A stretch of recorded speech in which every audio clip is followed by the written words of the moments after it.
Hi everyone, welcome back to the channel. Today's video is a little bit different and I wanted to talk a little bit about why I had to stop selling my flower yarn. It wasn't an easy decision and it wasn't for a lack of passion or that I'm not using the yarn anymore. I'm still using it every single day and to make my flowers and some new things that I'm working on for next year. But there were a lot of contributing factors that just made it really, really hard to keep going.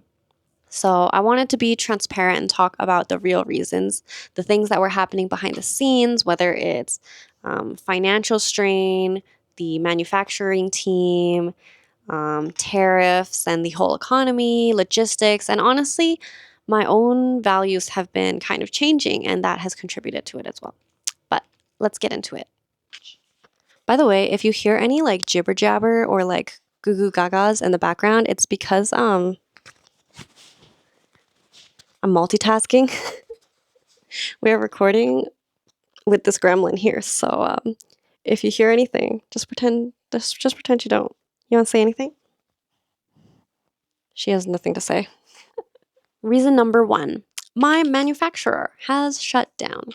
So this is the biggest reason why I had to stop selling flower yarn, and it's because I am no longer able to get more flower yarn. I work with a pretty small manufacturer, and I actually chose them specifically because I thought that they would pay more attention to me and my product. They would work better with me and communicate better with me than a large company that has a ton of clients. But what happened that caused them to shut down was essentially the tariffs. Now, if you're a small business or if you've even ordered stuff online from across the border, you know about the tariffs. Trump basically introduced a set of tariffs that was kind of ever ongoing, changing, but they changed from anywhere from like 10% to like almost 100% on the product. So what happens is if you order like $100 of product, if you have to pay 30% in tariffs, you have to pay an extra $30. Now, the profit margins on yarn are not big. So if I'm ordering $100 of yarn to sell and now I have to pay $30 worth of tariffs, that's a lot. It's a little bit different as a Canadian, but I also have to pay tariffs when I'm shipping my products to the US. And the biggest issue was that my manufacturer would have to pay certain customs and duties when they're shipping out products to their US clients. Now, since that caused a lot of US clients who also have to pay tariffs to not want to order more yarn, they essentially lost over half of their customer base and they just weren't able to sustain themselves. So they shut down. When your manufacturer shuts down, it's kind of just game over. I either have to find a new manufacturer to work with and run that whole process again, or I just close. All right, a quick break because if you run any kind of small business like I do with my flower shop, you're going to want to hear this. I've been using Omnisend and it's been a game changer for how I stay in touch with my customers. Omnisend lets me set up email and SMS automations for things like abandoned cart reminders, first-time customer welcomes, holiday promos, all without having to spend hours trying to figure out complicated tech, which is not my strong suit. My favorite part is how visual it is. I can drag and drop products from my shop straight into an email, schedule it, and boom, done. And the analytics are actually helpful. I can see exactly which emails lead to sales, which promos my regulars are responding to, and what's worth repeating. If you're running a small business for crochet, candles, baked goods, anything, Omnisend just makes the marketing part feel way less overwhelming. So if you're interested in trying it out, use my code that gets you 30% off for your first 3 months of a paid subscription. Huge thank you to Omnisend for supporting the channel. Now let's get back to the video. Reason number 2, the hidden costs that no one talks about. I didn't realize how expensive it would be to restart the whole process over again. I think even going into it, I didn't realize all the little costs that would be adding up to create this line of yarn in the first place. Every manufacturer requires some kind of testing fees, whether it's like testing dye stability and quality, fiber quality, different color combinations, figuring out how to get those colors and the perfect colors and which ones are consistent and which ones are not, making sure your product is consistent in yardage and weight. Basically, every single thing has some kind of quality test or test fee to make sure that it's good. And all of that adds up very fast. And if I'm going to be honest, the startup costs of doing all of this, if I had knew from the start, I don't know if I would have proceeded on this venture because I didn't realize everything that would happen. And by the time I had paid for all the samples and prototypes and gotten what I had wanted, it's sunken cost fallacy. And I was like, oh, I just have to go through with it now. It's definitely beyond what I expected to cover as a small business. Reason number 3 is logistics hell. One thing I don't think a lot of people know is that due to the new rules with the tariffs, it wasn't just that there were more fees. There were more rules in your packaging and how you were transporting these items from Canada to the US. Every single individual product needs to be labeled with certain labeling requirements. Look at this right now.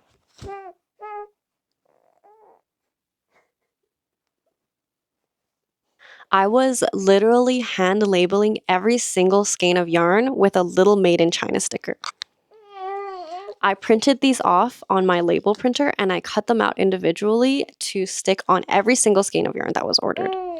Now we're talking like hundreds of balls of yarn that needed to be labeled with made in China because they weren't originally on the label because it just wasn't something that was part of the necessary rules for fiber before the tariffs. It took genuinely it took like hours. When you pair that with like warehousing, sorting, shipping, dealing with the customs of it just coming in from China, it's a lot. Not to mention the unpredictable logistics, like the unpredictable costs, the random pallets that came because they came on a whole bunch of different pallets, and then dealing with the garbage and the excess waste and everything. It was a lot for one person, and it was a lot for one person who also was dealing with a baby. Reason number 4, I suck at selling. This is kind of a personal reason that wasn't really impacted because of like logistics or money or whatever. I realized that I'm not great at selling yarn. And the reason is not because the yarn isn't good, because it is fantastic. It is so fluffy, but I don't love promoting overconsumption. And this is not something that I realized until I kind of got into more of like the hobby hopping and trying different hobbies and crafting and learning about all the things people do with yarn because of all of you that were ordering the yarn. Now, I love yarn. I love yarn. This is like just part of my personal stash of yarn. I love fiber arts. I love crocheting. I love knitting. I love everything that you can do with yarn. But encouraging people to buy more and more and more yarn just felt uncomfortable.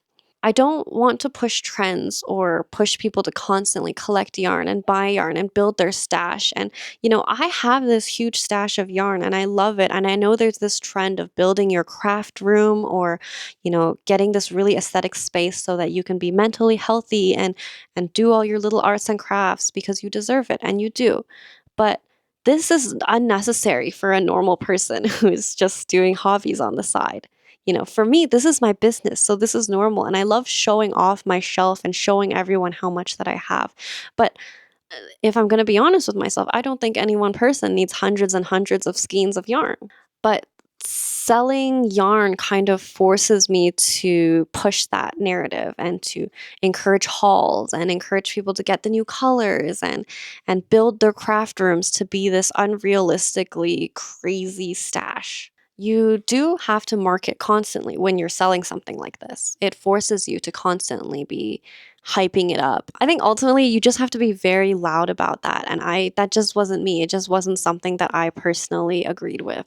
And when I realized that my personal values didn't match the necessary business model to promote this type of product, I was kind of like, man, I don't I don't want to push this on people. Reason number 5, the mental and creative burnout. Running a yarn business also meant that I was spending less time actually making things because all of the time needed to do the logistics and, deal with all of the processes with shipping and customs and packaging and everything meant that I didn't have time to actually make things that I wanted to make. Everything became spreadsheets, everything became keeping track of shipments, became labeling, became customer service, became marketing, became updating the website and taxes and everything and all of it. And I just missed kind of having that time in my office to craft and to make stuff. And it was getting hard for me to keep up with flower orders because I was spending so much time dealing with yarn. And the stress of it was really just outweighing the joy of having my own yarn line. Reason number 6, the market shift. I think one big reason right now that a lot of small businesses are having a hard time is because the economy just sucks. People's budgets are tighter than ever right now. And I just am not able to provide the cheap prices that big companies can provide. What is happening right now? What is happening? Big companies are always going to have easier access to being able to lower their prices. If you do everything on a wholesale level, the unit cost becomes cheaper because, if I ordered like 10,000 balls of yarn versus if I order 100 balls of yarn, the company is going to be able to offer me a lower cost. I can't do that because I'm not going to order 10, 100,000, whatever number I said, balls of yarn. And with people's budgets being tighter because of the crappy economy, sometimes people are just going to have to go for a lower price yarn versus a luxury yarn or something that a small business is selling. It just became harder and harder to stand out without pushing aggressive marketing, which goes against my values. And my last point is why I am okay with it now. Honestly, not being able to continue selling the yarn sucks. And it's sad, but it was also really freeing to make the decision to just move on. It's something that I always wanted to do, and it's so cool to have this product that I designed and I put everything into, and it even says made with April on it. But I'm still crafting. I'm still a fiber artist. I still get to focus on the parts I love, and even more so now that I'm not dealing with all the logistics. And I have a huge collection that I will run out of eventually, but should keep me going for a pretty long time, that I am just kind of keeping to myself back here. I feel like without the pressure of having to force my yarn on people, I feel a little bit more connected to the community. I feel less like I'm just trying to get you to buy my yarn and push this on you.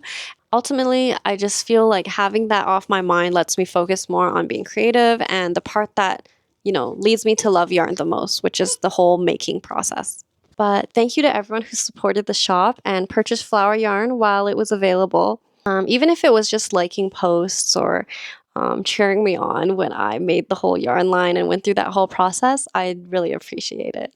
It was definitely challenging, but I'm still glad that I did it, even though now it's not going to be running at the end of the day. I hope this gave you a bit of insight into why I made the decision that I did. And I hope it helps anyone who might be facing the same pressures in their small business, because this whole process and the economy and the tariffs and everything happening around the world, it affected not just yarn, but any kind of, product that people are taking and changing in handmade small businesses to a new product. A lot of times it's easy for the public to oversee these hidden costs and how it adds up for how we come up with our final products. It's tough out here for makers. I'll see you in the next video, and I promise it'll be something a little bit more cozy. Bye-bye. Don't forget to like and subscribe.